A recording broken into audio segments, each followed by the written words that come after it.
Evening all of you. और ठीक है, this is our first session, तो मैं कुछ बेसिक प्लान जो फाउंडेशन का है वो मैं डिस्कस करूँगा अभी। इन हाफ एन आवर हो जाएगा।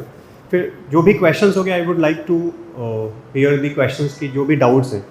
तो मैं स्टार्ट सबसे पहले यही से करूँगा कि true teachers first time, and वो भी पेरेंट्स की ही डिमांड पे है कि we should start at least foundation for the 7th, 8th, 9th, 10th for the kids, क्योंकि 11th में जब हमारे पास स्टूडेंट आता है, और ये अभी हमें इसकी नीड भी समझ में आती है, because as a teacher when we start preparing student for JEE and NEET and other competitive exam in the 11th 12th, तो प्रॉब्लम क्या होती है कि उनको फंडामेंटल्स भी नहीं आते।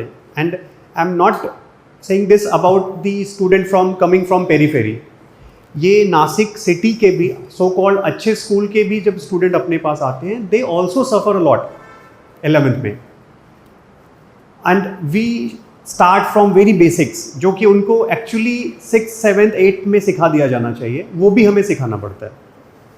तो उससे क्या होता है, थोड़ा एक तो हमारा पेस भी स्लो हो जाता है, और वो सारी चीज़ें करने की वजह से हम डिले भी थोड़ा होते हैं, बट वो कंपलसरी है, वो करना पड़ता है। And because of that student बाद में अच्छा परफॉर्म करता है।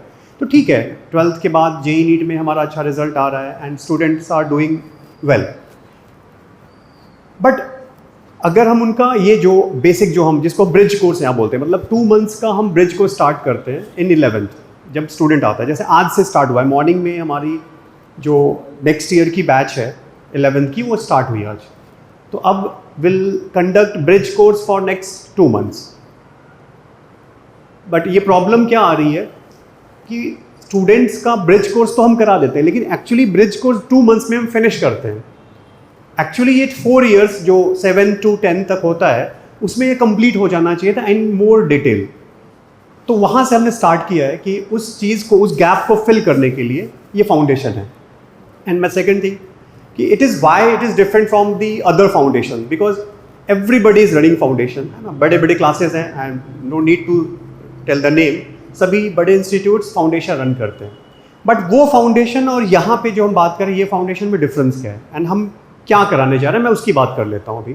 तो basically foundation is, as its name suggest, foundation मतलब physics, chemistry, maths, biology, these are the 4 science subject, and maths तो इंपॉर्टेंट है 10th तक, तो 100%। तो उसके लिए जो स्टूडेंट की बेसिक अंडरस्टैंडिंग होनी चाहिए, इसलिए फाउंडेशन कोर्स को हम प्रोग्राम करते हैं। लेकिन होता क्या है, हम स्टूडेंट को यहाँ फाउंडेशन कराने की जगह हम अगेन उसको एक रेस में लगा देते हैं। रेस कैसी होती है वो रेस, लाइक कि अगर वहाँ पे हम बात करते हैं ओलंपियाड, ISO, होमी भाभा, मतलब there are so many exams, फिर से स्टूडेंट कंफ्यूज है आज की डेट में। मैं मोस्टली जब स्टूडेंट से मिलता हूँ तो वो अभी ओलंपियाड की प्रिपरेशन कर रहा है कि वो JEE की प्रिपरेशन, लोग 9th से ही JEE की प्रिपरेशन करना स्टार्ट कर देते हैं, एंड वो वही बुक्स, वही सारे मटीरियल, वही पैटर्न फॉलो करते हैं जो 11th 12th में हम JEE और NEET के स्टूडेंट्स को फॉलो कराते हैं।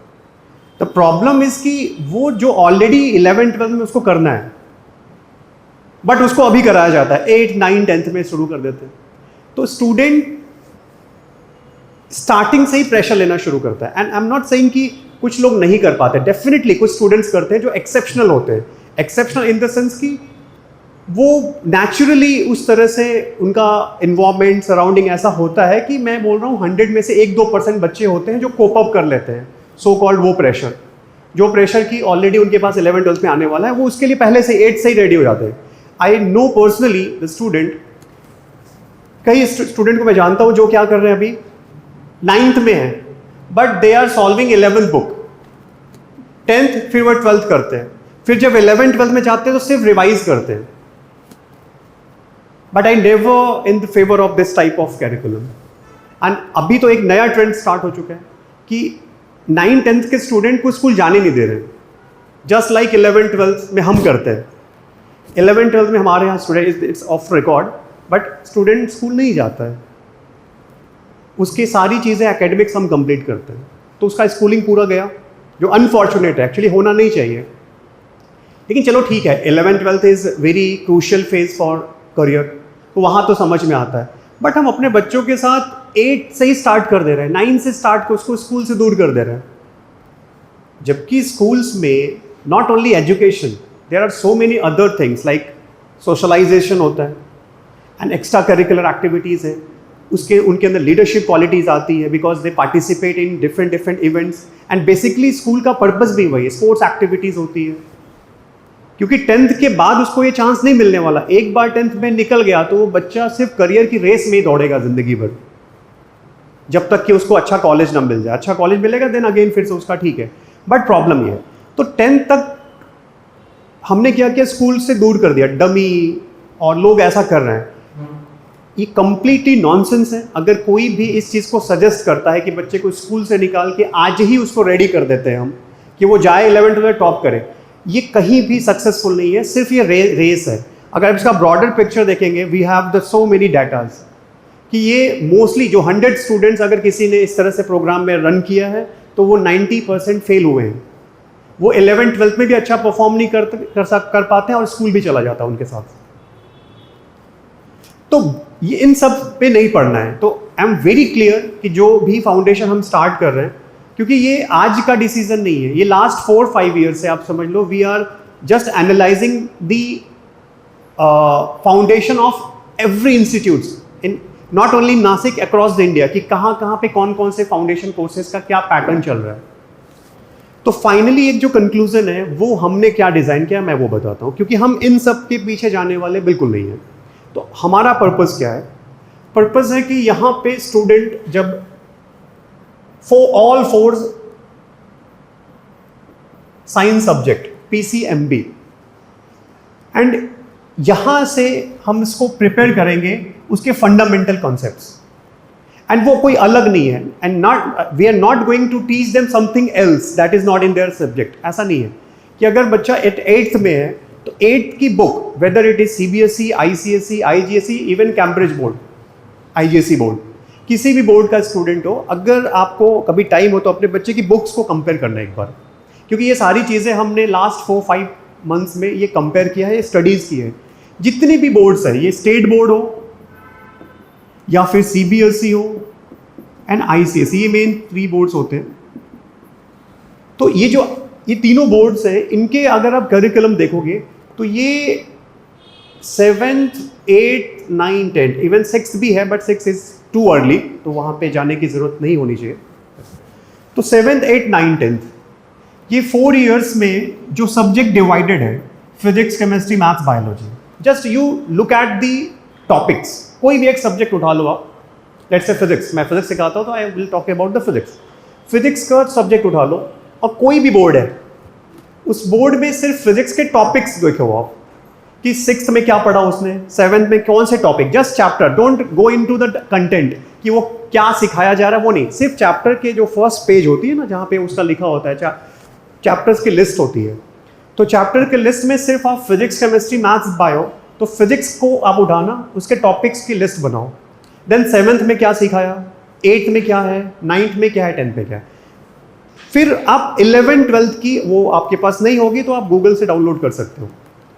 आपको दिखेगा कि मेरे बच्चे ने ये 5 इयर्स में जो भी फिजिक्स में सीखा, जो भी चैप्टर्स टॉपिक सीखे, एग्जैक्टली वही सेम टॉपिक उसको 11th 12th में आता है, कुछ भी अलग नहीं है। थोड़ा सा एक्स्ट्रा आ जाता है, जैसे कुछ सेमीकंडक्टर मॉडर्न फिजिक्स में आता है, वो एक थोड़ा सा एक अलग है, 20% एक्स्ट्रा टॉपिक्स है इधर, let's say. But 11th 12th में वही सेम चैप्टर्स जो ये 5 सालों में सिखाया जाता है। And it's very irony and it's very unfortunate कि बच्चा यहाँ पे आके फिर से वही सीखता है, फिर भी नहीं आता उसको। मैं आपको एग्जांपल बताता हूँ। जैसे फिजिक्स में हम मोशन पढ़ाते हैं, जैसे यहाँ पे मोशन नाम से चैप्टर्स होते हैं, सभी को पता होगा। यहाँ पे भी हम पढ़ाते हैं, यहाँ पे हम काइनेमेटिक्स नाम से पढ़ाते हैं, but that is actually motion. तो आपको सरप्राइज होगा कि हम कहाँ से स्टार्ट करते हैं, जो कि यहाँ पे दिया हुआ है कि व्हाट इज मोशन। मतलब यू डोंट बिलीव कि हम वहाँ से 11th में जाके मैं उसको ये सिखा रहा हूँ what is motion, definition of motion, properties of motion, type of motion, जबकि वो इधर सीख कर आना चाहिए था उसको। और फिर लोग बोलते हैं हमने तो फाउंडेशन किया हुआ है, क्योंकि फाउंडेशन नहीं किया आपने रेस में दौड़ाया अपने बच्चे को। तो प्रॉब्लम क्या हो रही है, यहाँ पे हमें जो सीखना चाहिए था हमने ढंग से सीखा नहीं, और 10th में मार्क्स आता है 90% अब एकदम बढ़िया मार्क्स, बट यहाँ आके फिर से वही सीख रहे हो, तो just go to your basics. तो फंडा इज दिस कि आपको यहाँ पे सीखना चाहिए, यहाँ पे काम करना चाहिए। और होता क्या है, कुछ बच्चों को सिर्फ सॉल्विंग, जो अच्छा कर रहे होते हैं, अच्छा मतलब जो सो कॉल्ड जेई की प्रिपरेशन 9th में कर रहे हैं, 10th में कर रहे हैं, या फिर अलग से एक बैच बना देते हैं कि इस बैच में एकदम brilliant so called brilliant student होंगे जिनको हम दौड़ाएंगे और ये आगे 12th में रैंक देंगे। उनको भी पता है क्या होता है, सिर्फ और सिर्फ वो न्यूमेरिकल प्रैक्टिस कर रहे होते हैं, क्वेश्चन सॉल्विंग कराया जा रहा है उनको, बट उसके चक्कर में क्या हो रहा है, फंडामेंटल्स मिसिंग है। और ये 4 साल के बाद जब वो 11th में आता है तो गिव अप कर देता है, क्योंकि इतना प्रेशर कि तुम्हें जेई करनी है, जेई करनी, जेई करनी है, वो डंडे के बल पे कराया जा रहा है। तो इसीलिए मैंने बोला ना, आउट ऑफ 100 स्टूडेंट अगर जो सो कॉल जो मार्केट में जो ट्रेंड है फाउंडेशन का वो करने वालों में हार्डली 10-15% सिलेक्शन रेशियो है, उससे भी कम है एक्चुअली। और वो भी जितना मेहनत किया था यहाँ पे उसके प्रोपोर्शन में रिजल्ट नहीं है। और मैं बताऊँ, हमारे पास ऐसे बहुत सारे स्टूडेंट हैं, अगर हमारा सिलेक्शन देखोगे, और as a teacher I am just sharing with you my personal experience कि 12th जेई नीट में ऐसे बहुत सारे स्टूडेंट सेलेक्ट हो रहे हैं, मोर देन 60-70%, जिन्होंने कोई फाउंडेशन कोर्स नहीं किया था। तो लोग ऐसा कहते हैं कि फाउंडेशन करोगे तभी जेई नीट होगा, ऐसा कुछ नहीं है। 11th-12th में आप सिलेक्शन का ना लिस्ट निकाल कर देखो, आपको खुद पता चलेगा। स्टूडेंट्स के इंटरव्यूज हमारे पड़े हुए हैं, हमारे टेस्टिमोनियल्स हैं उनके कि क्या किया है, कैसे किया उन्होंने। देन यू विल सी कि यार बिना फाउंडेशन को भी तो उसका सिलेक्शन हुआ। हाँ, फाउंडेशन से बेनिफिट जरूर मिलता है, इसमें there is no second thought, but just only because of foundation student qualify कर लेगा, ऐसा नहीं है। तो अभी हमारा जो पर्पस है कि जब उसको 11th-12th में भी सेम टॉपिक्स पढ़ने पड़ रहे हैं जो यहाँ पे 5 सालों में पढ़ता है वो तो हम अब यहाँ से थोड़ा सा नीचे आ रहे हैं, 11th-12th में जो सिखाने जा रहे हैं हम यहाँ पे आने वाले हैं। तो अब हम क्या कराने जा रहे हैं ट्रू टीचर्स में, कि इन बच्चों को इनकी बुक, और वो कोई भी बुक हो, आपको बिल्कुल ऐसा नहीं सोचना है कि सर ICSE डिफरेंट होता है, CBSE कुछ डिफरेंट नहीं है। क्योंकि यहाँ पे जैसे ही आपका बच्चा हमारे पास आता है ना, आप पूछना, इस क्लास में सारे बोर्ड के बच्चे 11 में साथ बैठते हैं, किसी भी बोर्ड से बच्चा हो, स्टेट बोर्ड से हो, IGSE, CSE, कुछ फर्क नहीं पड़ता, 11 में सब साथ बैठे, हम सबको साथ में सिखाते हैं। क्यों? क्योंकि साइंस नेवर चेंज। वो इंडिया में साइंस पढ़ाई जाए, इवन US में साइंस पढ़ाई जाए, जापान में साइंस पढ़ाई जाए, साइंस होती है। और यहाँ पे भी किसी भी बोर्ड में साइंस सेम होती है। हाँ, डिफरेंस कहाँ होता है, जैसे ICSE द बेस्ट बोर्ड जब मैं बोलता हूँ in terms of content wise, अगर आप किसी ICSE के कंटेंट, उसके सब्जेक्ट के कंटेंट देखोगे तो ICSE इज़ वेरी रिच। उसके बाद नंबर आता है इसका स्टेट बोर्ड का, CBSE लीस्ट में आता है। लोगों को उल्टा लगता है एक्चुअली, बट किसी भी 7th 8th में 10th में देखोगे ICSE की बुक बहुत अच्छी है। क्यों? क्योंकि वो पब्लिकेशन प्राइवेट वाली दे देते हैं। CBSE में NCERT रेफर करनी होती है, तो NCERT गवर्नमेंट की है तो वो होती है। स्टेट थोड़ा और अच्छा रिच है एज कंपेयर टू CBSE। तो प्रॉब्लम ये नहीं है कि यहाँ पे सर सब्जेक्ट्स अलग हैं, सब्जेक्ट सब उसमें। डिफरेंस क्या होता है, कंटेंट। सेकंड की शफलिंग की गई है। For example you will find some chapter in ICSE in 9th, और वो हो सकता है CBSE में आपको 10th में थोड़ा मिलेगा, या 1-2 चैप्टर मिलेंगे भी नहीं ICSE के। हो सकता है स्टेट बोर्ड में 8th में जो सिखाया गया वो CBSE में 9th में सिखाया जा रहा है। सिखाया ज़रूर जाएगा बट शफल्ड है वो, और वो वहाँ पे भी है, 11th-12th में भी है। जैसे 11th में स्टेट बोर्ड में कुछ चैप्टर्स ऐसे हैं जो 12th में दिए गए स्टेट बोर्ड में, बट CBSE में वो 11th में है। बट इन 2 years 11th-12th में इन 2 years CBSE और स्टेट सब कुछ सेम हो जाता है, क्योंकि कंटेंट सेम है।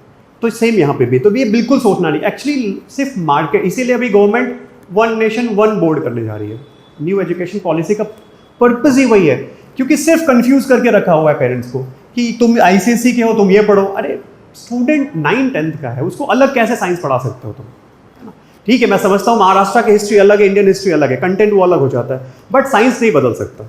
तो अभी जो आने वाले NEP में भी प्लान है कि you should have a basic understanding of science, maths, और वो हर किसी बोर्ड का हो, उसको सेम सीखना है। तो यहाँ से ये कन्फ्यूजन बिल्कुल खत्म होनी चाहिए आपकी कि किस बोर्ड में है बच्चा, उसके लिए फाउंडेशन कैसे होगा। तो यहाँ पे कोई प्रॉब्लम नहीं है। नेक्स्ट ये जो 7, 8, 9, 10 की बात आती है, तो हम कोई भी, फॉर एग्जाम्पल मैं बीच में पिक करता हूँ 8th को, जस्ट विल स्टार्ट 8। अगर आपका स्टूडेंट 8th में है, सर क्या पढ़ाओगे उसको, ठीक है, ये पर्पस है। तो 8th में हम क्या करने जा रहे हैं कि सबसे पहले उसकी जो बुक है, वट एवर बोर्ड इज, कोई फर्क नहीं पड़ता, लेकिन 8th के स्टूडेंट को भी पहले हमें 7th सिखाना है। क्यों? क्योंकि 7th में कुछ टॉपिक्स ऐसे हैं जो 8th के स्टूडेंट को आने चाहिए, क्योंकि गवर्नमेंट ने डिवाइड किया हुआ है, 7th एक level, next level is 8, next level is 10th, 9th, 10th, ऐसा। तो अगर हम 8th के स्टूडेंट आज हमारे पास फाउंडेशन में आता है, तो हम उसको डायरेक्ट 8 से नहीं स्टार्ट कर सकते, उसको पहले हमें बेसिक्स सिखाने, जैसे फॉर एग्जांपल यहाँ पे फोर्स सिखाना है उसको, फोर्स चैप्टर स्टार्ट ही हुआ फोर्स से, तो फोर्स डायरेक्ट नहीं सिखा सकते जब तक उसको मोशन पता नहीं होगा। तो इसलिए हमें, और इवन 9th, जब हमें 9th स्टार्ट करना है तो we can not start 9 directly, हमें उसको 7th भी सिखाना होगा, 8th भी सिखाना होगा। सिमिलरली जब 10th हम स्टार्ट करेंगे तो 10th डायरेक्ट स्टार्ट नहीं कर सकते, फिर कोई फायदा नहीं। वो स्कूल में होता है, वो बोर्ड एग्जाम के लिए पढ़ाई करते हैं कि बेटा 10th में मार्क्स पाना है तो सिर्फ तुम प्रैक्टिस, ये देखो डेरिवेशंस है, ये लिख लो, इसकी प्रैक्टिस कर लो और आपको बोर्ड में मार्क्स आ जाएंगे। बट फाउंडेशन वो नहीं है, तो थोड़ा डिफिकल्ट है, चैलेंजिंग है। और लेकिन उस प्रोसेस से अगर हम गुजरेंगे, फॉर एग्जांपल 10th या 9th या 8th, हमारे पास 1 साल है। फॉर एग्जांपल बोलते हो सर 8th में मेरा स्टूडेंट है, वी हैव कंप्लीट 1 ईयर, और 1 year is more than enough. छोटा सा सिलेबस होता है 8th का, कभी आपने देखा है कि मतलब हार्डली ये 2-3 महीने का सिलेबस है। अगर हम जिस पेस में 11th में पढ़ाते हैं, जिस इंटेंसिटी से 11th के स्टूडेंट को पढ़ाते हैं, अगर उतनी इंटेंसिटी से हम यहाँ पढ़ाएं तो ये हम 2 महीने में फिनिश कर सकते हैं, विद इन 2 मंथ्स। बट वो ज़रूरत नहीं, क्योंकि वो स्टूडेंट भी अभी उतना मेच्योर नहीं है कि वो उस लेवल पे उसको ग्रास्प कर सके। तो we have enough time 1 year, जिसमें हम इसको 7th को लेकर आगे बढ़ेंगे। इसको 9th का स्टूडेंट होगा, अगेन हमारे लिए डिफिकल्ट है, but again we have to start from 7th, फिर 9, 8, फिर 9th में आएंगे उसके पास। तो टाइम है हमारे पास 1 ईयर। 10th नहीं, क्योंकि 10th में जब जाएगा तो हमारे पास वो भी टाइम है। तो हो सकता है कि 9th में हम पूरा ना सिखा पाए, 7, 8, 9, बट वो 10th में जाएगा तो वी हैव द टाइम, क्योंकि हमारे पास ऑलरेडी 1 साल रह चुका है, तो 10th में भी हमारे पास टाइम है। तो we will cover these 3 completely in detail. हाँ, डिफिकल्ट किसके साथ है? 10th वाले के साथ। ये चैलेंजिंग है, क्योंकि इसके पास सिर्फ 1 साल है, और वो भी कम है 1 साल, क्योंकि बोर्ड एग्जाम की प्रिपरेशन शुरू हो जाती है दिसंबर से, बिल्कुल फ्रेश फिर से। तो ये हमारे लिए थोड़ा सा चैलेंजिंग है। तो वी कैन नॉट कमिट कि इसको हम पूरा कवर करा पाएंगे, बट अगेन इसके पास यहाँ आना है, हमारे पास 11th में आना है, तो यहाँ भी हम तो बेसिक्स ही कराने वाले हैं। तो जो भी हम यहाँ पे कराएंगे उसका बेनिफिट उसको ज़रूर मिलने वाला है, इसमें कोई इशू नहीं। और इसको भी 10th में वहीं से स्टार्ट करेंगे जो ये फ्लो है। एग्जाम्पल बताता हूँ मैं। फॉर एग्जाम्पल हमारे पास कोई स्टूडेंट आता है 12th में, इवन 12 छोड़ो, हमारे पास रिपीटर्स आते हैं जो जेई नीट में जिनका नहीं हुआ, कहीं बाहर थे या कहीं पे थे, नहीं हो पाया, या यहाँ पे थे समहाउ नहीं हुआ, तो फिर से वो रिपीट करते हैं, ड्रॉप लेते हैं। जेई में कम लेते हैं, नीट में ज़्यादा लेते हैं ड्रॉप 1 ईयर के लिए। आपको पता है यहाँ पे भी, आपको क्या लगता है जब हम यहाँ पे इनको सिखाते हैं तो क्या कहाँ से स्टार्ट करते हैं? इनको हम अगेन यहाँ से स्टार्ट करते हैं। डिफरेंस सिर्फ क्या होता है, इनको हमने ब्रिज कोर्स 11th वालों को 2 मंथ्स कराया, इनको हम 20 डेज कराएंगे, 15 डेज कराएंगे, बट कराएंगे ज़रूर। क्यों? क्योंकि बिना उसको कराए ये आगे बढ़ ही नहीं सकते हैं। तो एक्चुअली क्या है ना, ये मिसिंग है जो मैं बता रहा हूँ। It's kind of awareness programme है ना। इसमें एक रेस है बाहर, जिससे जिस चीज़ के चक्कर में बच्चे को फंसाना नहीं है, और मोस्टली बच्चे इसीलिए परेशान हैं। और पीयर प्रेशर, सोशल प्रेशर इतना ज़्यादा है कि पूछो ही मत, मतलब कि आज ही सब करवा दे। लेकिन पेशेंस रखना चाहिए, टाइम देना चाहिए। तो यहाँ पे हम अपने बच्चों को जो रिपीट कर रहे हैं उनको 1 साल में फिर से 2 साल का सिखाते हैं, और वो सक्सेसफुली होता है। रिपीटर्स के लिए हमारे पास सिर्फ और सिर्फ 9 मंथ्स होते हैं, max to max 9 months. 9 months में हम ये 2 ईयर्स का सिखाते होंगे। लेकिन हमारे पास बेनिफिट पता है क्या होता है, ये बच्चे कंप्लीटली फ्री होते हैं। ये हम इनको, अगर हम 4.5 आवर अपने पास रोकते हैं, तो इनको हम 6 आवर रोकते हैं अपने पास, एक्स्ट्रा बिठाते हैं, तो वो कवर अप हो जाता है। एंड आप समझो इससे ज़्यादा रिजल्ट ये देते हैं हमें, जो टारगेट बैच बोलते हैं। तो वैसे ही यहाँ पे है, तो हमने एग्जैक्टली जो यहाँ पे हमारा वर्किंग पैटर्न है वो हम यहाँ पे कर रहे हैं कि अगर हमारे पास 10th का स्टूडेंट आता है तो हम उसको रिपीटर की तरह ट्रीट करेंगे। हमारे पास 9th का स्टूडेंट आता है तो उसको हम 7th 8th में रिपीटर की तरह ट्रीट करेंगे, बट उसको 7th 8th भी सिखाएंगे, किसी भी बोर्ड का हो, कोई डिफरेंस नहीं है। अब आप बोलोगे सर हमारा बच्चे का कुछ चैप्टर 9th में है बट आप 7th से स्टार्ट कर रहे हो, तो ये हो सकता है कि जो हम टॉपिक स्टार्ट करेंगे वो हो सकता है किसी के 8th में हो, किसी के 7th में होगा, बट वो डजेंट मैटर, क्योंकि फिजिक्स या मैथ्स, केमिस्ट्री, बायोलॉजी, ये सभी जितने भी होते हैं ना, ये सिक्वेंशियल है, ये एक ऑर्डर में डिज़ाइन किए गए हैं। और वो ऑर्डर कैसे पता चलेगा आपको पता है? थोड़ा सा अगर आप एज ए पेरेंट इंटरेस्टेड हो तो आप चेक कर लेना, हम शेयर भी कर देंगे। NTA वेबसाइट से जा करके आप नीट और जेई का सिलेबस डाउनलोड कर लेना, कुछ मत करना, सिर्फ सिलेबस डाउनलोड करके टॉपिक्स देखना कि हेडिंग्स उसमें दिया हुआ है। NTA ने PCMB, जेई वालों में PCM का मिल जाएगा और नीट में PCB का मिल जाएगा आपको। NTA की वेबसाइट से जाके ये आपको गूगल करो मिल जाएगा। आपको पता है, आप जब जाके इसके सीक्वेंस को किसी एक सब्जेक्ट को देखो, मैं फिजिक्स का बोल रहा हूँ, उसको जाके देख लेना आप। ये जो सीक्वेंस दिया गया है ना, that is the most authentic scientific sequence of subject. अगर उसी सीक्वेंस में सब्जेक्ट सिखाया जाएगा तभी सब्जेक्ट समझ में आएगा, नहीं तो नहीं आएगा। वो कोई भी बोर्ड हो। स्टेट बोर्ड की क्रिटिसाइज क्यों किया जाता है पता है? स्टेट बोर्ड को क्योंकि उन्होंने अनसाइंटिफिक कर दिया, शफल कर दिया है, कंप्लीटली शफल, मैसअप कर दिया है। मतलब वो समझ में नहीं आता कौन से लोगों ने डिजाइन किया है वो। बट NTA मतलब सेंट्रल गवर्नमेंट की जो NCERT का जो सीक्वेंस है वो सबसे ज्यादा ऑथेंटिक है। फॉर एग्जाम्पल, जैसे मैं बोलूँ कि यार मैं स्टूडेंट को A for Apple, B for bat, ABCD alphabet सिखाने के बाद ही हम नेक्स्ट लेवल पे जाते हैं। एक प्राइमरी क्लास से लेकर आगे तक हमारा एक पैटर्न होता है लर्निंग का जिसमें ले जाते हैं। हम ऐसा नहीं कर सके डायरेक्ट उसको एडिशन सब्ट्रैक्शन दे दे और उसको हम बोले यार वर्ड्स फॉर्मेशन करो, ऐसा नहीं होता। इन लोगों ने ऐसा किया हुआ है। तो आप कुछ मत करना, क्योंकि आगे आपके बच्चे को इसी को फेस करना है। वो CUET देगा, वो इवन CET देगा, वो JEE देगा, वो नीट देगा, वो नाटा देगा, जो भी देगा सेंट्रल गवर्नमेंट के पास ही जाना है उसको। तो उसका जो सिलेबस है उसमें आप देखोगे तो जो सब्जेक्ट का सीक्वेंस है, एक्चुअली ये सीक्वेंस ही फॉलो करने वाले हैं हम। 9th में होगा तो भी हम यही सीक्वेंस फॉलो करेंगे, 8th में होगा तो भी यही सीक्वेंस फॉलो करेंगे। उसमें वहीं पे रुक जाएंगे जहां तक 8th में दिया हुआ है, लेकिन उसके पीछे की चीज सिखाएंगे। फॉर एग्जाम्पल अभी 9th में वर्क आता है, वर्क सभी बोर्ड में वर्क करके एक चैप्टर है वर्क। मतलब यू डोंट बिलीव, किसी को डायरेक्ट वर्क सिखा ही नहीं सकते वो आप। उसको वर्क से पहले उसको मोशन पता होना चाहिए, मोशन के बाद उसको फोर्स पता होना चाहिए, फोर्स के बाद जा करके तब वो उसको थोड़ा समझ में आएगा वर्क।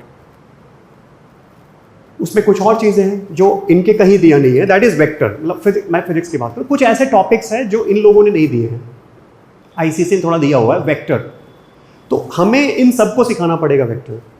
एक्चुअली हम 11 में सिखाते हैं, but because vector is very important for physics understanding, basic mathematics is very important, तो वो चीज़ें हमने डिज़ाइन किया हुआ है, वो हम इनको सिखाएंगे, वो सिलेबस में दिया हो या नहीं दिया हो, बिकॉज ये सीक्वेंस के साथ हमें जाना है।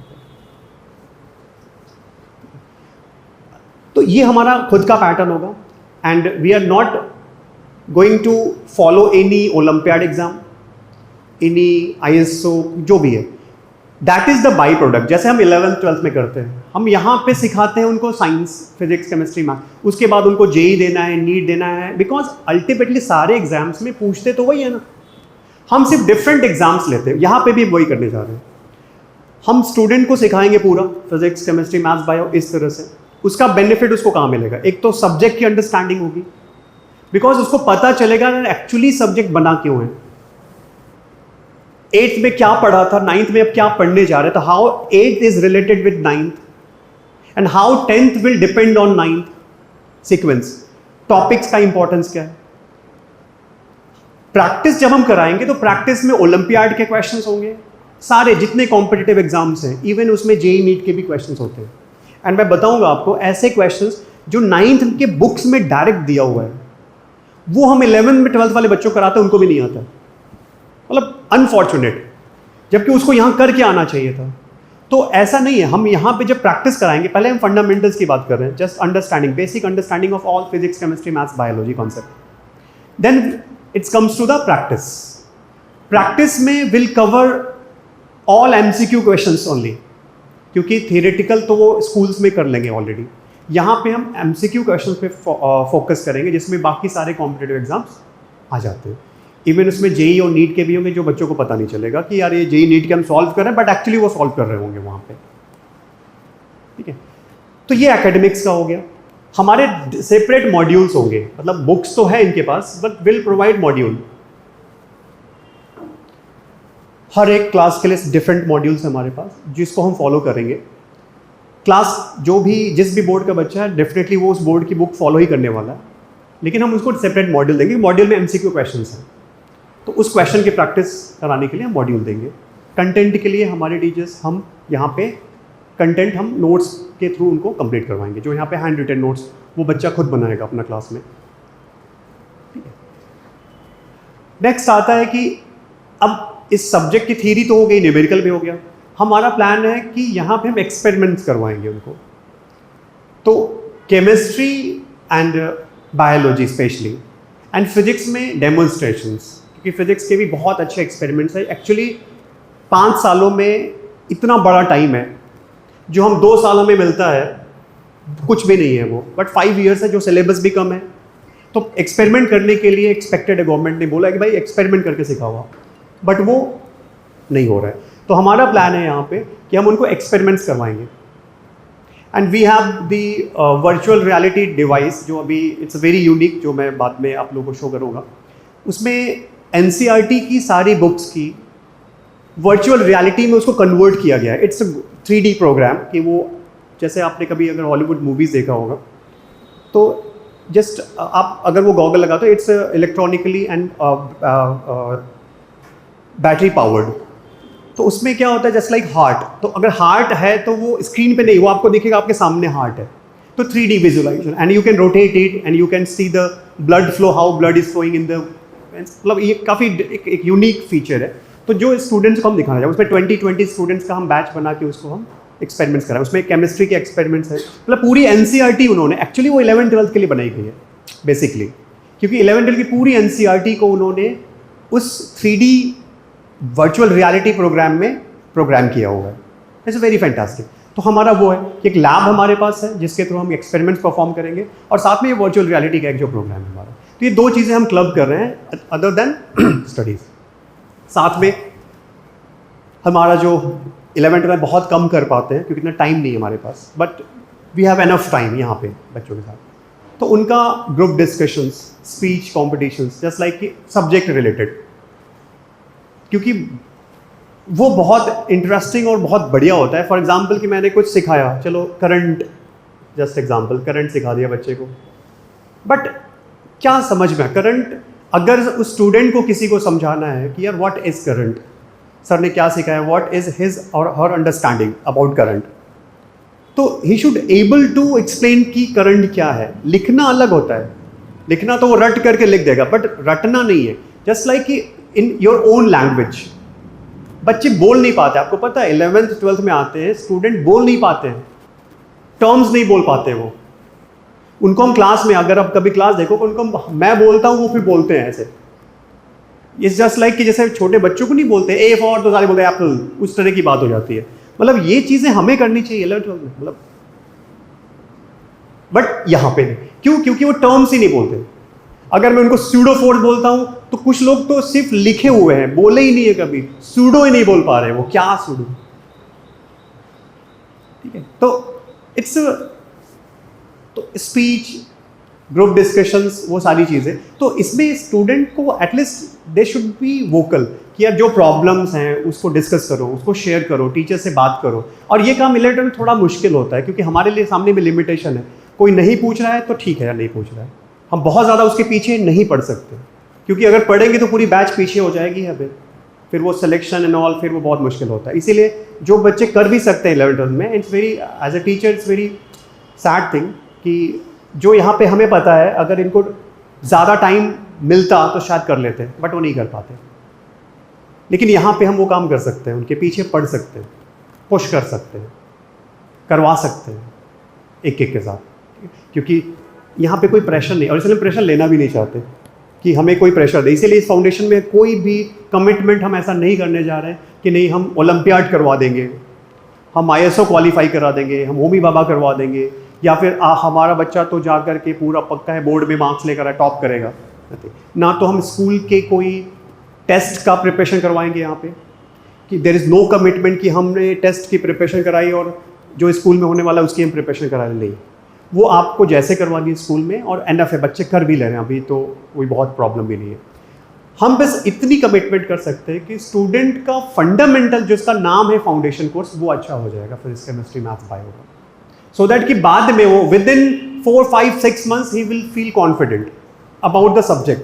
I am not sure about the exam, पता नहीं कैसा, वो तो हो ही जाता है, लेकिन सब्जेक्ट के लिए वो कॉन्फिडेंट हो जाएगा। तो ये सारी 3 चीज़ें जो मैंने बताई, एकेडमिक्स उसका मैंने पहले कंपैरिजन कराया, और आप लोग जाके ज़रूर देखना है जो चीज़ मैंने बताई कि ये ज़रूर आप लोग थोड़ा खुद से सर्च करना कैसे हम कवर करने जा रहे हैं, कि कहीं भी होगा, किसी भी स्टेज पे होगा, हम उसको फाउंडेशन से स्टार्ट करेंगे, मतलब बेसिक से लेकर आगे बढ़ेंगे। वो 8th में हो, 7th में, 9th में, फ़र्क नहीं पड़ता। किसी भी बोर्ड का होगा हम उसको सेम सीक्वेंस पे सिखाएंगे जैसे हम वहाँ सिखाते हैं 11th 12th में, क्योंकि ये बस वैसा है कि बहुत सारी रिवर्स है, अलग अलग जगह से निकलती है, बट अल्टीमेटली जा करके एक ही ओशन में मिलती है। तो बस ये कुछ वैसा ही है कि कहीं से भी आओ, किसी बोर्ड से आपको आना इधर ही है, जेई नीट, और वो एक ही चीज़ पे बनी हुई है। तो विल फोकस जो फ्यूचर में होने वाला है आफ्टर 12th, वो हम आज ही उसकी फाउंडेशन प्रिपेयर करें, दैट इज ओनली पर्पस। और फिर बहुत प्रेशर भी नहीं डाल रहे हैं हम कि उसको IIT ही अभी करवा देंगे, सारे वही बुक्स हम फॉलो करें, वो नहीं करने वाले। वो 2 साल बहुत है अपने पास कराने के लिए, ठीक है। एंड अभी वैसे फाइनल नहीं किया है, लेकिन हमने जो प्लान किया हुआ टैब के लिए किया हुआ है कि बच्चों को एक टैब देके, जो हम 11th 12th में देते हैं, कि टैबलेट में लाइक बहुत सारे एनिमेटेड वीडियोस जो हम अपने 11th 12th में शेयर करते हैं, लेकिन अगेन लिमिटेशन होता है। जैसे ये रिस्ट्रिक्टेड है, there is no social media, WhatsApp, calling, मतलब प्रोटेक्टेड है, बट सोशल बच्चों के लिए प्रोटेक्टेड, क्योंकि there are so many things unfiltered, uncensored है, that is not good for our kids. और आज के टाइम में इट्स द बिगेस्ट प्रॉब्लम। और हम यहाँ पे बहुत क्लियर कट पॉलिसी हमारी 2 टीचर्स में हमेशा से रही है कि नेवर अलाउ स्मार्टफोन गैजेट्स। हमारे स्टूडेंट आपको सोशल मीडिया मिलेंगे भी नहीं, ना तो घर पे उनके पास स्मार्टफोन होगा, नया। अब कोई बिना हमारे इन्फॉर्मेशन के दे रहा है, दैट इज़ देयर रिस्पॉन्सिबिलिटी, उस पेरेंट्स की responsibility. But I am sure कि 90% पेरेंट्स उस चीज़ को बहुत अप्रिशिएट करते हैं और वो फॉलो भी करते हैं। तो इन बच्चों को अभी से हमें बचा के रखना है। तो इसके लिए हमने वो टैब का प्रोविज़न किया हुआ है। टैब में वो कुछ और चीज़ें नहीं चलेंगी, बट अगेन यूट्यूब पे बहुत अच्छी वीडियोस भी हैं, मतलब बहुत एजुकेशन वाली रिलेटेड चीज़। लेकिन वही है कि उस बच्चे को हम वो दे देंगे अनफिल्टर्ड, तो बहुत प्रॉब्लम है। तो हमने क्या किया, इस टैब में क्या करते हैं हम, वी सर्च, मतलब हमारे टीचर्स फिजिक्स के, फॉर एग्जांपल मैं फिजिक्स की वीडियोस देख रहा हूँ, बहुत अच्छी मुझे कोई एनिमेशन की दिखी या कोई एक्सपेरिमेंट दिखा जो मुझे लगता है स्टूडेंट को ये देखना चाहिए, तो हम क्या करते हैं, वो वहाँ से लिंक यहाँ पे शेयर करते हैं। तो ये स्टूडेंट को पॉपअप होगा, हर जितने लोगों के पास टैब है, ये वीडियो सिर्फ वो स्टूडेंट वही वाली वीडियो देख पाएगा कि ये चीज़ है। तो दैट मीन्स कि दैट इज फिल्टर्ड, वो फिल्टर हम करके दे रहे हैं। इवन हम उसको कार्टून भी दिखाएंगे यहाँ पे, वी शेयर सच थिंग्स, कि कोई एनिमेटेड वीडियोस है, कोई मूवीज है, वो भी हम शेयर करते हैं यहाँ पे। But again that is filtered, जैसे बोलते हैं पेरेंटल कंट्रोल। तो इट्स अ टीचर्स कंट्रोल, कि हम वो देखते हैं, हमें लगता नहीं यार बायोलॉजी या केमिस्ट्री की अच्छी वीडियो है जो स्टूडेंट शुड सी दिस, तो वहाँ पे तो टैब का ही है। और सेकंड टैब का क्या है, एक तो ये हो गया। सेकंड, जो भी हमारे लेक्चर्स होते हैं रिकॉर्ड भी होते हैं, वो 11th 12th पे होते हैं। 10th अभी इसका हमने भी फाइनलाइज नहीं किया हुआ है कि वो हम करेंगे या नहीं करेंगे, बट वो सारी वीडियोस यहाँ पे अवेलेबल होते हैं, सो दैट कभी स्टूडेंट मिस कर जाए लेक्चर, या कभी बीमार है या आ नहीं पा रहा है, तो फिर वो they can attend from the home. And the next is testing. For example 11th 12th के बाद जब जेई नीट एग्जाम होता है, तो अभी नीट तो पेपर एंड पेन बेस्ड है, but JEE and CET is completely computer, CBT mode पे होता है, ऑनलाइन टेस्ट होता है। तो स्टूडेंट को हम यहाँ पे क्या करते हैं, माइक्रो टेस्ट प्रोवाइड करते हैं, टेस्टिंग। तो जो भी हमने सिखाया उसके एमसीक्यू क्वेश्चंस यहाँ पे पॉपअप होते हैं, तो टाइम बाउंड होते हैं जहाँ पे हमें उसकी परफॉर्मेंस पता चलती है, कितने टाइम लिया, किस क्वेश्चन को कितना टाइम दिया, डिफिकल्टी लेवल, मतलब उसकी परफॉर्मेंस थोड़ा माइक्रो लेवल पे मॉनिटर होती है। क्योंकि पेपर पेन में क्या प्रॉब्लम आती है कि पेपर में हमें ओवरऑल मार्क्स पता चलता है कि ओके ठीक है, आउट ऑफ 160 मार्क्स मिला, बट हमें ये नहीं पता चल पाता कि यार कौन डिफिकल्ट वाले क्वेश्चंस किए हैं उसने, कि इजी वाले किए हैं, या फिर किस क्वेश्चन में ज़्यादा टाइम दिया। तो वो चीज़ हमें इस यहाँ से पता चलती है। तो टेस्टिंग के लिए भी है, बहुत सारे ऐसे PDF, बहुत सारे कंटेंट ऐसे होते हैं जो हमें लगता है स्टूडेंट शुड रीड इट, तो वो भी हम वहाँ शेयर कर सकते हैं। तो वो सारी चीज़ें हैं जो we are in plan, we are not finalise yet, ये हम फाइनलाइज नहीं किए, बट ये सारे फीचर्स हैं that we are in thought कि हम ये भी हमें प्रोवाइड करना चाहिए। ठीक है, तो दैट इज़ द प्लान जो हमारा हमने सोचा है, हमने प्लान किया है, तो वैसा है। इसमें अब अभी आपकी तरफ से कोई क्वेश्चन, कोई क्वेरी, कोई डाउट, तो please ask and will definitely, क्योंकि again it's initiative, we are just starting and हमारे लिए भी ये नया एक्सपीरियंस होने वाला है। ये हमारे थॉट है, ये हमारे इंटेंशंस है। तो इसमें हो सकता है हमसे कुछ मिस हो रहा हो, जो लगता है कि नहीं सर ये गलत कर रहे हो आप, या फिर सर ऐसा नहीं, ऐसा करना चाहिए, तो प्लीज़ शेयर। क्योंकि एक चीज़ मैं बता दे रहा हूँ कि हम कोई भी टारगेट, कोई प्रेशर नहीं लेने वाले, क्योंकि ऑलरेडी हम बहुत प्रेशर ले रहे हैं 11th क्लास पे। वो हम भी प्रेशर में हैं और हमारे बच्चे प्रेशर में, पेरेंट्स प्रेशर में। यहाँ पे हम आराम से खुश रह के काम करना चाह रहे हैं बच्चों के साथ, कि हमें खुश रहने दो और बच्चों को भी रहने दो। ठीक है, yes please, any doubt? Again yes of course. Actually कैसा है ना, मैं इसको थोड़ा एक्सप्लेन कर देता हूँ कि मैं 8th को पकड़ता हूँ ऐसे, 8th को, तो 8th के लिए डेफिनेटली सेपरेट प्लान है, डेफिनेटली, क्योंकि उसका सिलेबस में जो भी चीज़ें हैं वो किसी भी बोर्ड का वो कवर होने वाली है। बट ये सिर्फ ऐसे नहीं होने वाला है कि नहीं 8th में CBSE बोर्ड का बच्चा है तो सिर्फ CBSE के जो फिजिक्स के बुक में है सिर्फ मैं वही सिखाने वाला हूँ, ऐसा नहीं है। इसमें वो सारी चीज़ें तो कवर ही की जा देंगी, एडिशनल पीछे से जो फंडामेंटल है वो भी ऐड होंगी। इसलिए मैंने बोला ना 1 ईयर इज थोड़ा सा कम टाइम है, बट हम उसको कवर कर लेंगे, क्योंकि हम फालतू चीज़ों पे टाइम नहीं देने वाले हैं कि हम उसको बोर्ड की प्रिपरेशन कराने वाले हैं, प्रैक्टिस। तो डेफिनेटली उस बोर्ड की उसके बुक्स की चीज़ें तो कवर अप होने ही वाली है, उसमें कोई सेकेंड थॉट नहीं है, but not restricted to their books only. ये एडिशनल चीज़ें ऐड ऑन होने ही वाली हैं। जैसे मैं ना थोड़ा ऐसे बताता हूँ मैं फिजिक्स का एग्जांपल लेता हूँ। फॉर एग्जांपल मुझे सिखाना है, चलो इलेक्ट्रोस्टैटिक्स फॉर एग्जांपल, ये आपके स्टूडेंट के 8th में इलेक्ट्रोस्टैटिक नाम का चैप्टर है, या करंट नाम का एक चैप्टर है, उसी में आता है, इलेक्ट्रोस्टैटिक्स है। तो अब बोलो सर इसमें क्या सिखाओगे आप? तो प्रॉब्लम क्या है कि मैं इसको सिखाने के लिए डायरेक्ट यहीं से स्टार्ट कर ही नहीं सकता हूँ। तो मैं उसको इलेक्ट्रोस्टैटिक आऊँगा, वो सिखाऊंगा मैं, बट उसके लिए मुझे पहले से थोड़ा सा मेहनत करके आना पड़ेगा, उसको ले करके आना पड़ेगा। चलो यहाँ से स्टार्ट करते हैं। जैसे हम स्टार्ट करेंगे चार्ज से, हम स्टार्ट करेंगे फोर्स से, क्योंकि उसको वेक्टर भी आना चाहिए। इलेक्ट्रोस्टैटिक विदाउट वेक्टर उसको समझेगा ही नहीं, तो मैं उसको वेक्टर, अब आप वेक्टर बोलोगे तो वेक्टर मैं 7th वाले स्टूडेंट को भी सिखाऊंगा, क्योंकि बिना उसके आएगा नहीं उसको। बट हाँ, इलेक्ट्रोस्टैटिक हम कर लेंगे उसमें। तो थोड़ा सा ये होगा कि हमें वेक्टर थोड़ा फास्ट लेकर आना पड़ेगा, फिर इलेक्ट्रोस्टैटिक्स को ज़्यादा सिखाना पड़ेगा, ऐसा। Yes ma'am. शेड्यूल मैम देखिए, अभी हमने जो प्लान किया हुआ है कि वीक पे, क्योंकि मैंने बोला कि थोड़ा टाइम चाहिए हमें, तो वी हैव प्लान कि 3 days इन अ वीक, थोड़ा टाइम चाहिए हमें, तो 3 days इन अ वीक का प्लान किया हुआ है।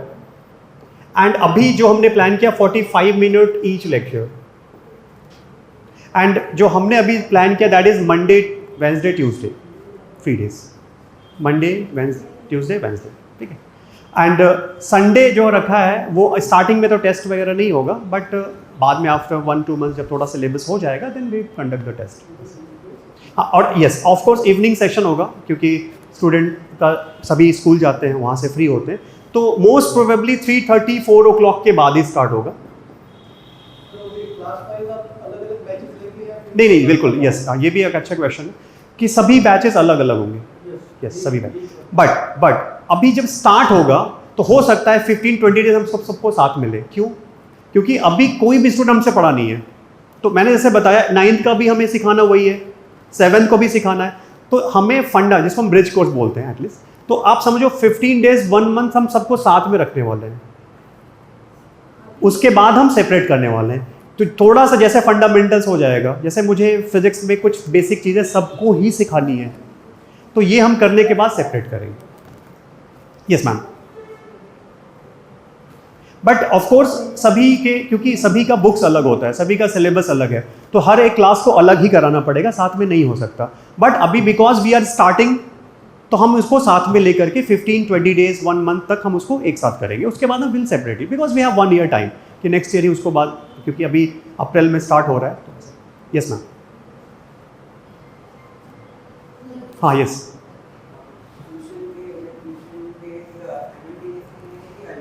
नहीं, ट्यूशन डेज नहीं साइमल्टेनियस, क्योंकि गैप करने पे फिर वो प्रॉब्लम ही होता है। मंडे, ट्यूसडे, वेडनेसडे ठीक है वैसा, क्योंकि गैप करके देखो वो हम कर सकते हैं, बिकॉज इवनिंग में है, इट्स अप टू अस। और हमें कोई ऐसा नहीं है कि हम बहुत बिजी हैं इवनिंग में, इवनिंग स्लॉट कंप्लीटली फ्री है हमारा, तो we can plan it, we can manage as per students, and ऐसा कुछ इशू नहीं है। हम ऑल्टरनेट भी कर सकते हैं, बट अभी जो मैंने प्लान किया हो वो मैं बता रहा हूँ कि सीक्वेंस है मंडे, ट्यूसडे, वेडनेसडे ऐसा। बट ऑल्टरनेट भी हम कर सकते हैं, इवन हम वीकेंड पे भी शिफ्ट कर सकते हैं, दैट इज फ्लेक्सिबल। वीकेंड पे हाँ, अच्छा एक्चुअली प्रॉब्लम क्या आ रही है मैम, वीकेंड का मैं एक इशू बताता हूँ। एक्चुअली सैटरडे संडे वाला होता है, तो वो क्या होता है ना, वीक में कोई भी बच्चा एनर्जेटिक होता है, क्योंकि मंडे मतलब वो वर्किंग डे होता है, सैटरडे आते आते वो 5-6 डेज वो थोड़ा सा, हमारे साथ भी है, हम भी सैटरडे आते आते डिफरेंट मूड में चले जाते हैं, नहीं यार अभी तो छुट्टी होने वाली, रिलैक्स। तो मेरा ये है कि यार बच्चे को थोड़ा संडे सैटरडे थोड़ा फ्री रखना चाहिए, मेरा ऐसा पर्सनल ओपिनियन है। तो ठीक है, वो एक अलग है इशू, ठीक है, वो हम बात कर रहे हैं, लेकिन मेरा पर्सनल, इसीलिए हमने मंडे, ट्यूसडे, वेडनेसडे रखा हुआ है, but that is flexible of course, will discuss. हाँ यस यस। हाँ एक लेक्चर, जैसे ईच लेक्चर 45 मिनट्स, तो 45 अगर देखो, अब personally physics, chemistry, maths, bio 4 subject हैं, तो आप 45 × 4 कर लो। यस यस यस, या फिर 3 भी हो सकता है, लेकिन क्या होगा कि फिर एक सब्जेक्ट के 2 लेक्चर हो पाएंगे, हमें वैसे डिवाइड करना पड़ेगा। अगर हमने 3 डेज किया तो फिर हमें 3-3 लेक्चर हर सब्जेक्ट के मिल जाएंगे। थोड़ा सा मैं बोल सकता हूँ कि 3 डेज में लेक्चर थोड़े से हो सकता है, नंबर ऑफ लेक्चर ज़्यादा लगे, बट अगेन उसका रीज़न सेम है कि जो हमें कराना है ना, उसके लिए थोड़ा टाइम चाहिए। मतलब 8th के स्टूडेंट को हमें 7th भी लेकर जाना है। देखो 7th वाले को हम थोड़ा फ्री भी कर सकते हैं, मैं आपको बताऊँ, 7th वाले को हम 2-2 दिन भी लिया तो कोई टेंशन नहीं है, क्योंकि we have 4 years। But 8, 9, 10th वाले को थोड़ा सा हमें टाइम देना पड़ेगा। हो सकता है कि 3-4 मंथ्स के बाद जब हमें लगे नहीं यार अच्छा कवर अप हो गया है, तो we can reduce the time, 30 minutes कर सकते हैं, नंबर ऑफ लेक्चर्स कम कर सकते हैं, कि चलो अभी 4 लेक्चर्स न करके 3 lectures, 2 lectures in a day करेंगे, दैट इज पॉसिबल।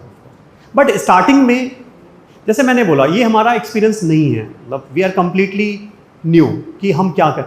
तो ये थॉट जो हमने प्लान किया हुआ है, ये हम तभी इसको एनालाइज कर पाएंगे, स्टूडेंट इतना टेक कर पा रहा है, कैसा जा रहा है। तो लेकिन मैं स्टैंडर्ड प्लान बता रहा हूँ कि हमें इतना टाइम चाहिए, वो टाइम कम लगेगा तो डेफिनेटली हम तो और खुश होंगे, थोड़ा कम कर लेते हैं। But let's try at least 2-3 months, थोड़ा टाइम लगेगा कि कैसे जा रहा है। 45 मिनट्स एनफ, या ज़्यादा चाहिए, या फिर कम टाइम में भी हो जा रहा है।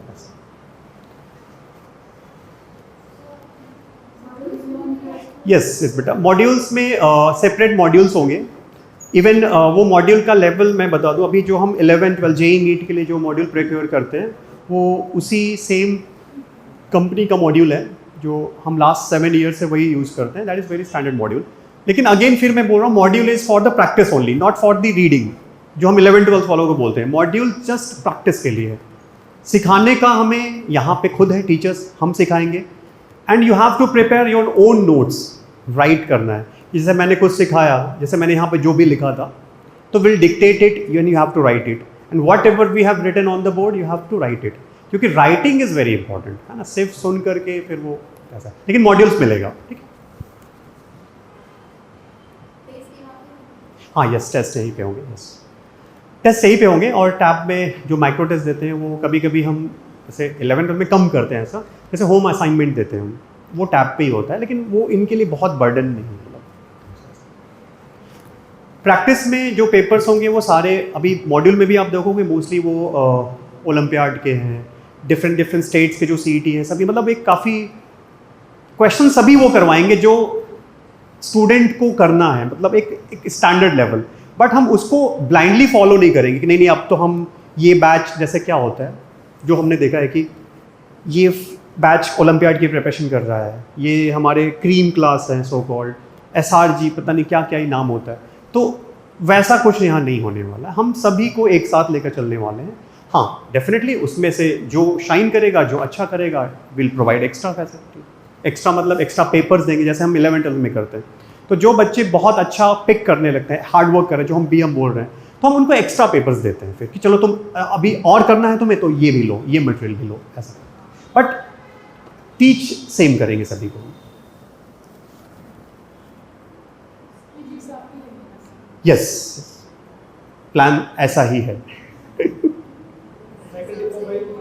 सॉरी, फैकल्टी सभी बाहर से है। वैसे हमारा देखिए प्लान कैसा है, एक्चुअली मैं आपको बता देता हूँ कि हम कैसे प्लान कर रहे हैं। पिंपल गांव में हमारा एक प्रोजेक्ट स्टार्ट हो रहा है। एक्चुअली मोटिवेशन वहाँ से भी बहुत मिला है क्योंकि very good response from pimple गांव। तो हम यहाँ की जो सीनियर फैकल्टी है वो तो है, तो हम यहाँ कैसे, क्योंकि वी कैन नॉट ट्रैवल है ना, तो हम यहाँ पे फ्री हैं, तो हम स्टार्टिंग में यहाँ का जो सेंटर होगा, यहाँ पे हम जो फाउंडेशन रन करेंगे तो हम भी उसमें होंगे। But we have hired dedicated foundation faculties and वो अक्रॉस इंडिया बेस्ट। हमारा बता 4-5 मंथ से सिर्फ यही काम चल रहा है। एंड जैसे आप के सामने मैं एक्सप्लेन कर रहा हूँ, तो हमारी हायरिंग भी वैसी है कि हमने इतने रिज्यूमेज, इतने लोग इंटरव्यूज़ और टेस्ट कंडक्ट किए हैं, बिकॉज वी नो कि जो बड़े सिस्टम में काम कर रहा है उसके दिमाग को सेट है कि फाउंडेशन में मतलब ये दौड़ाओ बच्चों को। हमें वो नहीं चाहिए, हमें चाहिए जो हमने प्लान किया है इसके अकॉर्डिंग बच्चे को सिखाओ।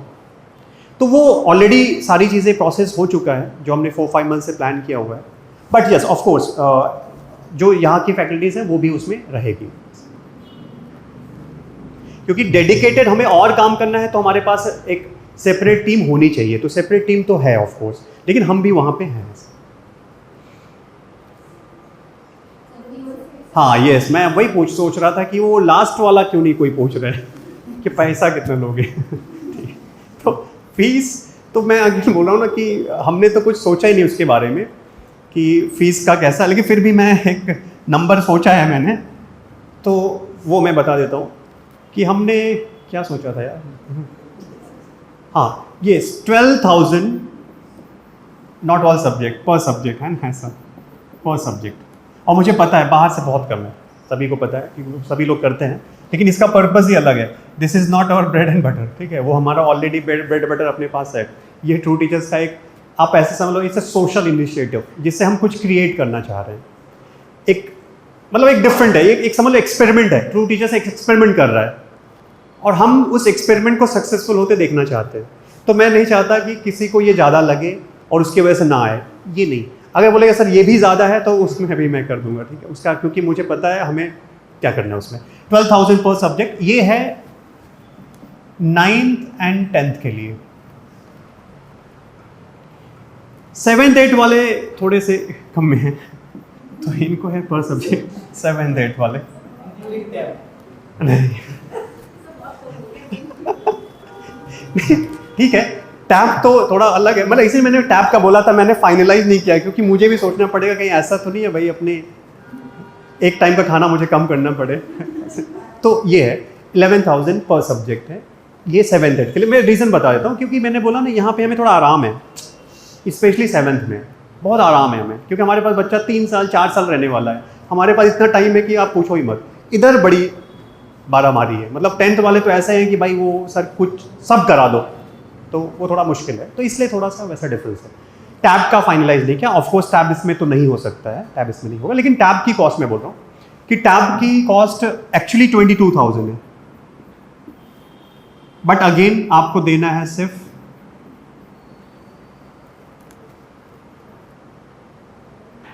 ठीक है हाँ ये 7 ईयर उसकी 3 ईयर्स वारंटी है, 7 ईयर्स का उसका लाइफ है। तो एक ही बार लेना है, ये आगे लेना नहीं है। और ये इवन 11th-12th में भी जब आओगे तो वही लेना होता है, तो कोई डिफरेंस नहीं है। हाँ यस प्लीज। हाँ यस करेक्ट बहुत वेरी ट्रू।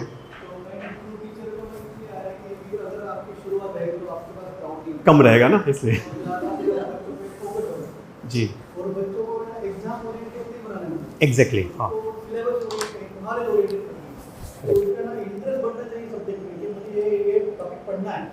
इस पे क्या एग्जाम देनी है वो मैटर नहीं करता, लेकिन जो भी पढ़ रहा है ना वो पूरा दिल से पढ़ना चाहिए।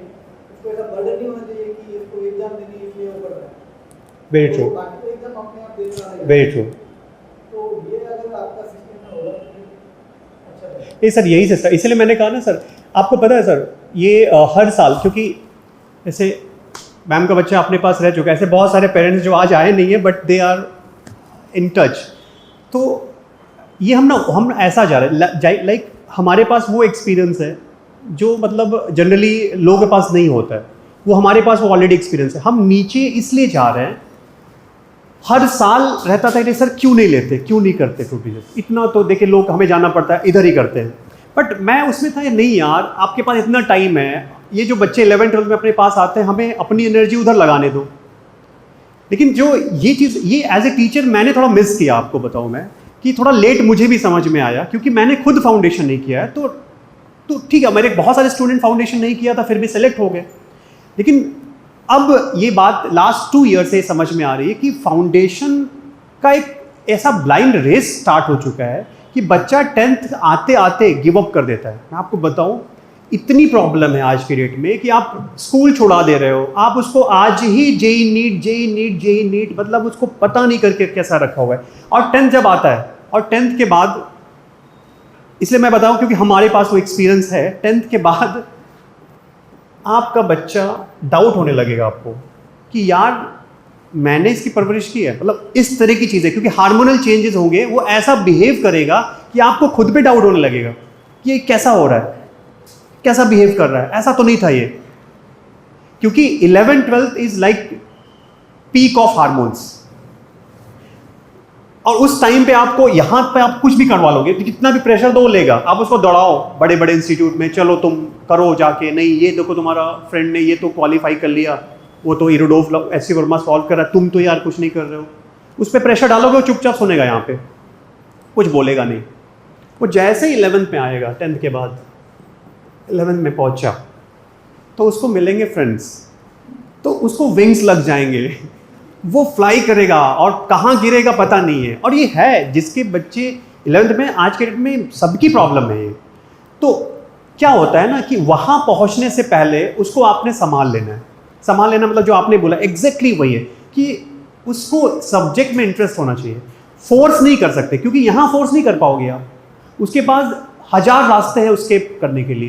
तो इतने बहाने, इतने चीज़ें हैं और एग्रेशन है। यहाँ बच्चे बैठे हुए हैं और सुन रहे होंगे शायद, लेकिन मैं बता रहा हूँ कि वो इस चीज़ को समझना है, और वो बुरा होता है, वो बहुत बुरा, और ये करके किसी भी बच्चे का फ़ायदा नहीं हुआ है।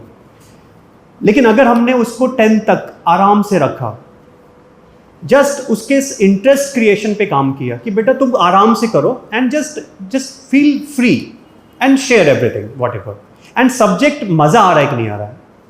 मैंने यहाँ पे पता है अपने टीचर्स को और खुद को क्या बोला, हम क्या फीडबैक लेंगे, जो आपने बोला ना टू द पॉइंट वही बोला, जो हमारी कोर फिलोसफी। जैसे सभी लोग पूछे सर आप क्या टारगेट दोगे, क्योंकि जहाँ बड़े बड़े इंस्टीट्यूट से सो कॉल्ड आ रहे हैं वो लोग, तो वहाँ पे तो सर ऐसा टारगेट होता है, अगर आपकी क्लास से 4 बच्चे ओलंपियाड नहीं निकले तो फिर आपका तो प्रमोशन नहीं होने वाला है। उस टाइप की रेस, टीचर्स के ऊपर भी रेस।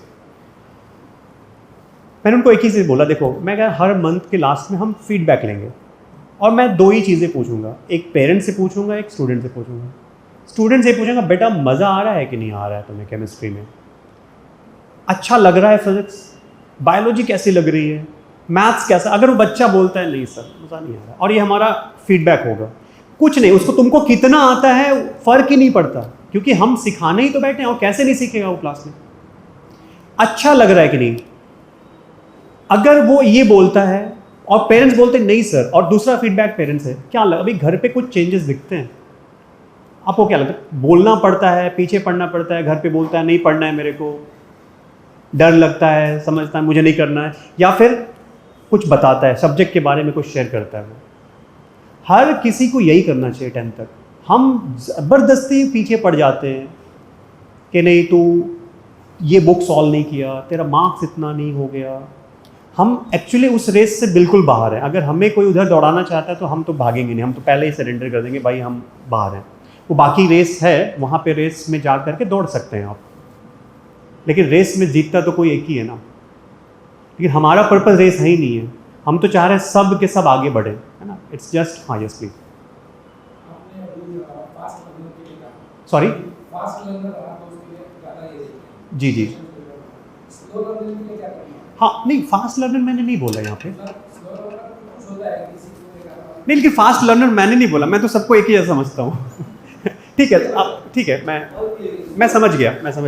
जैसे अभी क्या होता है सर, मैं इस बात में फर्मली बिलीव करता हूँ, मतलब मुझे आज तक कोई इंटेलिजेंट नहीं मिला। आई एम फ्रॉम IIT, हमारे फ्रेंड्स में AIR1 भी थे, सब थे। कोई मुझे आकर ये बोल दे कि आई एम इंटेलिजेंट, तो वो उसको गलत फहमी है एक्चुअली। और कोई ये कहता है कि फलाना या वो डम है, दिमाग नहीं है, तो फिर से वो गलत फहमी है। ऐसे कुछ नहीं होता सर। लेकिन हाँ definitely level of concentration and the most important factor is interest. वही नहीं है, आप जिसमें इंटरेस्ट नहीं है ना तो उसमें आप डम भी होगे।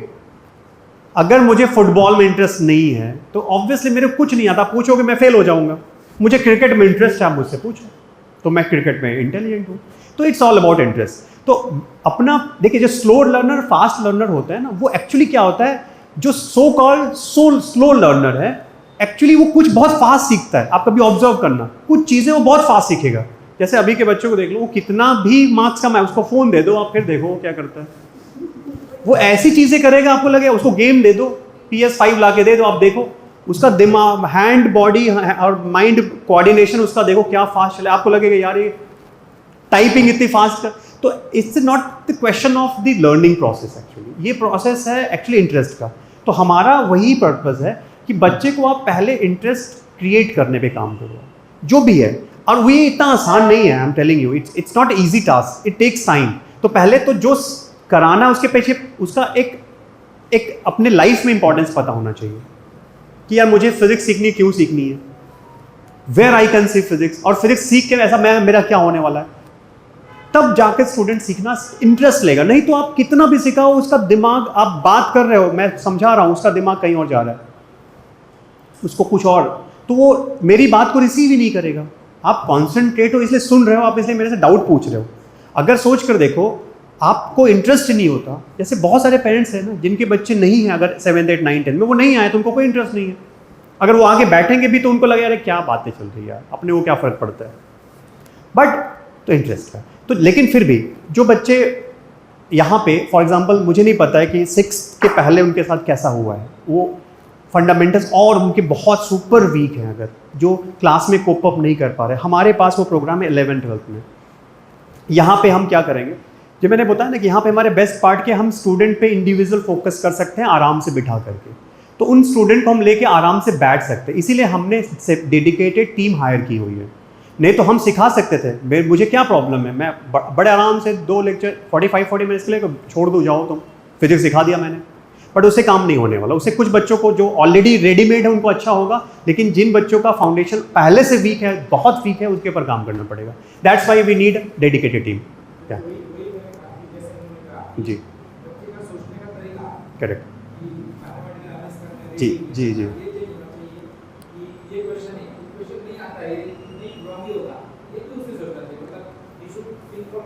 Correct correct. और ये सर तभी हो पाएगा जब थोड़ा सा उसके साथ बैठ कर टाइम दोगे आप, डिफरेंट पर्सपेक्टिव। जी यस, मैं आपको अपना एक्सपीरियंस बताता हूँ कि जैसे मैथ्स को क्या बोलते हैं, आपको पता है, मेरे से कोई एक बोले कि दुनिया के कोई सब्जेक्ट, आपको एक ही सब्जेक्ट पढ़ाना है या एक ही सब्जेक्ट आप स्टूडेंट को 10th तक बोलो कौन सा सब्जेक्ट पढ़ना है, तो मैं उसको मैथ्स बोलूँगा। आगे वो फिजिक्स पढ़े, केमिस्ट्री पढ़े, बायो पढ़े, कॉमर्स पढ़े, लॉ करे, कुछ भी करे वो आगे, maths is the most important subject. और अनफॉर्चुनेटली मैथ्स में ही सबसे कम इंटरेस्ट होता है बच्चों को। हाँ, नहीं, उसका ऐसा रीजन है क्योंकि maths is just number. Biology में आप देख सकते हो बच्चा दिखता है, और हमारा इंसानों का एक प्रॉब्लम ऐसा है, या हमारी एक खूबी ऐसी है कि हमें जो चीज़ इमेजिन होती है, जो दिखती है, हम उसको अच्छा समझते हैं। Maths is very difficult to imagine. Number क्या इमेजिन करोगे आप? लेकिन पता है आपको, मैथ्स को एक टर्म बोलते हैं, maths is the father of all subject. तो आप समझ लो कि फादर थोड़े डरावने तो होते ही हैं, अभी के नहीं है, लेकिन पहले के फादर तो डरावने होते ही थे थोड़े से, तो डर लगना इट्स नॉट वेरी अननेचुरल, लेकिन उतने ही इंपॉर्टेंट होते हैं। हमारी प्रॉब्लम क्या है, हम बच्चों को मैथ से डरा देते हैं। इसीलिए जो टीम हमने बनाई है, मैं इसीलिए बोल रहा हूँ कि कोई भी सब्जेक्ट हो, आगे नीट करना है नहीं करना है, बट मैथ्स ज़रूर करो यहाँ पे, क्योंकि मैथ्स ही अच्छा कर लो। मैं कह रहा हूँ कुछ मत करना, क्योंकि 4-5 सालों में वैसे ही सब इरेज हो जाता है। मैं बताऊँ ना, आप कोई बच्चा 10th में, उसको 6 में क्या सीखा याद रहता है क्या? नहीं रहता याद। लेकिन आपको पता है मैथ से टेम्परामेंट डेवलप होता है। बाकी सब्जेक्ट तो ठीक है, फिर भी आपको थोड़ी नॉलेज देंगे। मैथ से आपका IQ बढ़ता है, mental ability, analytical power, reasoning, ये सारी चीज़ें इंप्रूव होती हैं। तो मैथ्स तो सबसे इंपॉर्टेंट सर, और मैथ्स पे हमारा वो करना ही करना है, और सबसे अच्छा वही करने की कोशिश होनी चाहिए। बाकी सब्जेक्ट तो उसको सपोर्ट करते हैं और वहाँ पे हो जाता है, और उसके लिए टाइम लगता है। ऑफ कोर्स मैं तुरंत उसको न्यूमेरिकल दूँ, वो नहीं होगा, क्योंकि नंबर्स के साथ इंटरेस्ट। इसीलिए हमने जो अभी टीम बनाई, उसमें हमने लर्निंग बाई डूइंग का एक कॉन्सेप्ट लगाया है, जो कि जब स्टार्ट होगा एकेडमिक्स तो समझेगा, लेकिन उसमें नंबर्स को भी, प्रॉब्लम्स को भी लर्निंग बाई डूइंग की तरह से हम कर सकते हैं। और इसके पीछे एक बहुत अच्छी फैकल्टी अपने को मिली मैथ्स की, मैम है वो, जिन्होंने, ऑब्वियसली हमारे सीनियर टीचर्स हैं ये मैथ्स के यहाँ पे, लेकिन जो उनका जो कॉन्सेप्ट, हमने जो इंटरव्यू में उनको स्क्रीन आउट किया कि कैसे आप सिखाओगे, that was very fantastic.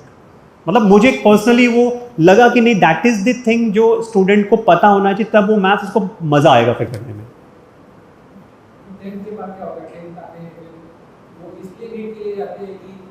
Math छोड़ना पड़ेगा। अरे सर, मैथ्स कहाँ नहीं लगता, आप बता रहे हो ना।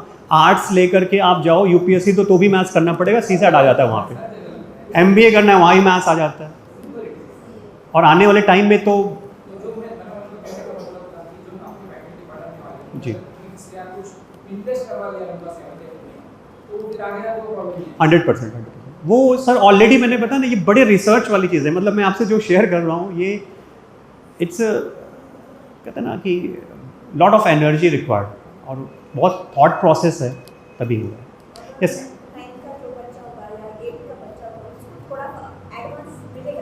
यस, ऑफ कोर्स, क्योंकि देखिए टाइम है। अगर सपोज 9th में है, तो हमारे पास 10th भी है ना।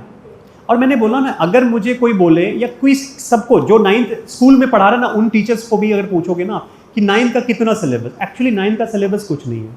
वो पढ़ा देते हैं, सिलेबस खत्म करके बस उसको रटवाते रहते हैं मार्क्स बढ़ाने के लिए, but actually 1 year is more than enough. तो 9th में अगर स्टूडेंट है हमारा, तो उसको हम